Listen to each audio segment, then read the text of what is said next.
નમસ્કાર, શો ટાઈમમાં આપનું સ્વાગત છે. ભાવનગરના ખેડૂતવાસ વિસ્તારમાં બે જૂથ વચ્ચે થયેલ મારામારી અને પથ્થરમારાની ઘટનામાં પોલીસે 4 શખ્સની ધરપકડ કરી હતી.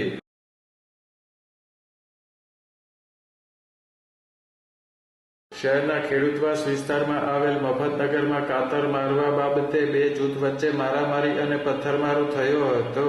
આ બનાવમાં 3 વ્યક્તિને ઈજા થઈ હતી.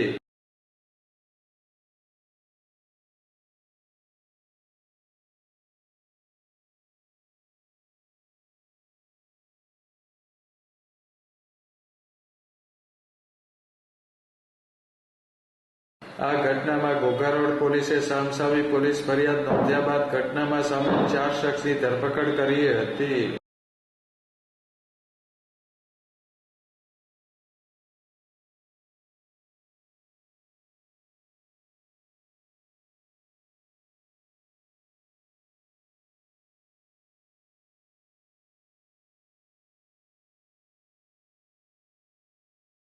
આ ઘટનામાં સામેલ અન્ય આરોપીઓને ઝડપી લેવા પોલીસ કાર્યવાહી હાથ ધરવામાં આવી છે.